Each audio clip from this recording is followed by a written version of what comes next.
I was thinking long and hard about what RPG is the Nintendo equivalent of the D&D CRPG genre, right? We have seen so many people try and come out and say Baldur's Gate 3 is one of the best games of the decade, one of the best games ever made. There's nothing else like it. This is one of the monumental achievements in gaming, the best game released this year, bar none. And of course, I've already talked extensively about all of the games that are significantly better than Baldur's Gate 3, but a real excuse that people are coming up with about this is that like, well, it's a completely unique genre, it's its own thing. We can't compare it to other games that are not exactly the same way. Keep in mind, these are the same people who are dismissing those other superior games for petty reasons, right? Whether it's Mario, Zelda, Pokemon, Fire Emblem, Cereza and the Lost Demon, like, there are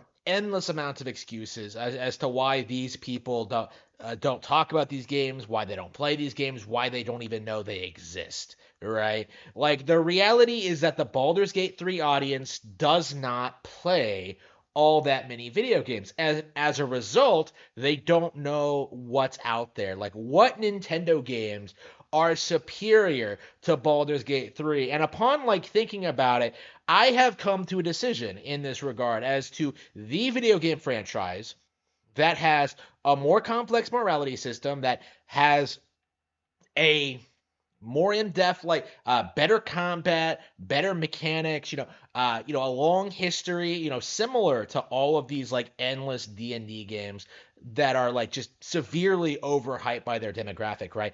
I have realized that the Shin Megami Tensei games are the superior Baldur's Gate ones, right? These are the games that stomp Baldur's Gate 3 and demonstrate just how much further ahead Nintendo is than the rest of the industry. Shin Megami Tensei has been around longer. It has a really dedicated following. It's been in all kinds of different settings. It's played around with morality and like, traditional Japanese RPG game design choices. Like, this is a series that just is endlessly entertaining and offers a lot of value. And of course, I'm not an SMT fan yet. I'm only just now getting into Shin Megami Tensei 5. And a big reason for that, well, okay, I've played a handful of Shin Megami Tensei games, right? I've played, Persona 5, SMT4, Tokyo Mirage Sessions. I'm playing Shin Megami Tensei 5 now. And it is remarkable just how much different all of these mainline Shin Megami Tensei games actually are, right? They all have like wildly different tones and ideas and things they want to get across. It's kind of shocking how much fans will actually tell you how different, like, thematically Persona 4 and Persona 5 are, in spite of like 5 being the new entry in that specific side series, right?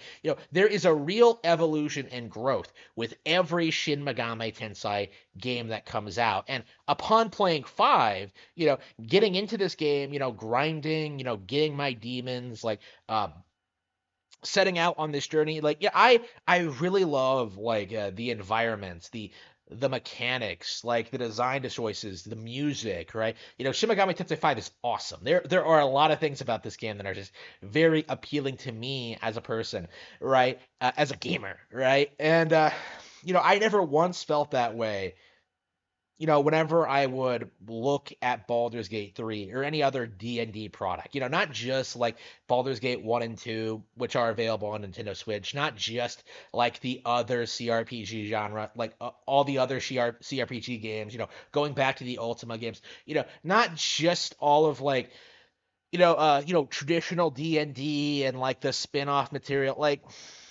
like, never once was I interested in any of that. But Shin Megami Tensei has really, really demonstrated to me just how high quality Japanese RPG devs are even today, right? Like, this Shin Megami Tensei is darker. It has more going on. It's more fun to play. It's engaging. It has interesting ideas.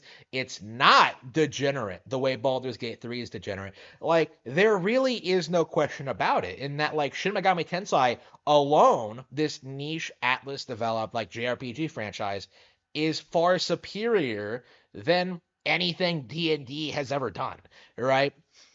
Like it's embarrassing kind of looking at kind of looking at what these games do and comparing and contrasting them and realizing just how much better Shin Megami Tensei is, just how much more these games offer than Baldur's Gate 3 does. And of course, like people are in denial about this. Shin Megami Tensei is actually in one of those major Nintendo franchises that gets massively downplayed by the gaming establishment. One of the big reasons I wanted to play the game, actually, SMT5, was because I realized that that Bayonetta 3 and No More Heroes 3 were these three mature rated third party Nintendo Switch exclusives that the rest of the industry didn't want to be successful, right? You'll see people in communities and stuff like that say SMT5 is bad or that it doesn't live up to the legacy of the originals or whatever.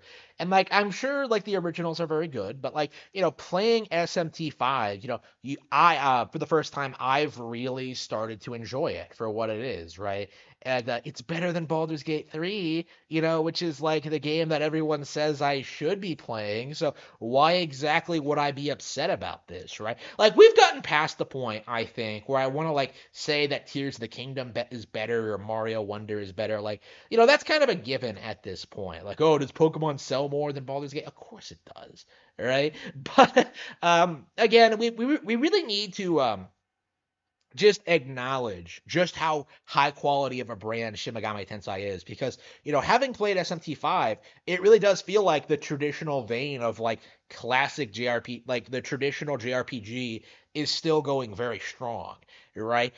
There are developers out there that are still putting out high quality traditional games that aren't subverting your expectations, becoming westernized, or just completely alienating the fans with their bizarre decisions. Looking at you, Square Enix, playing SMT5 has made me realize just how far developers like Square Enix and Capcom have fallen in regards to how they handle all of their brands and all their IPs, and how everything has just become complete trash, right? Nobody wants to admit just how bad all of these companies are.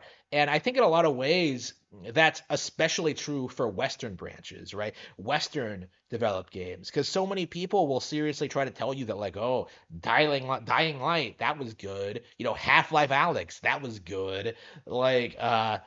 Horizon Forbidden West, that was one of the best games I ever played. Oh, Total Warhammer 3, it was way better than Mario Rabbids. Like you're seeing these guys, do everything they possibly can to prop up their mediocre video game franchises to try and deny the reality that the Nintendo Switch stomps basically every genre, every game with stops the entire competition with more games in every genre that are far superior than what other platforms can have, right? And right now we're kind of in this weird situation where a lot of people are delusionally trying to convince themselves that Shin Megami Tensei 5 or Bayonetta 3 are gonna go are gonna come to PC eventually, but that's not gonna happen, right? Right now, it it really does feel as if people are just in denial about the current state of the industry. That something like Shin Megami Tensei 5, which is not a major game on a Nintendo Switch. It's a million seller, it's a fairly popular title. It's not that big of a deal though. Something like Shin Megami Tensei 5, something that's relatively niche, that's made for a small audience, is quite easily a far better game than Baldur's Gate 3, right? There is really no comparison here. There is nothing you can do to convince me that Baldur's Gate 3 is in any way interesting or notable or fresh or fun. Shin Megami Tensei, without even really trying, I would say it's probably not even that great of a Shin Megami Tensei Shin Megami Tensei game, is still far better than anything Larian has ever put out.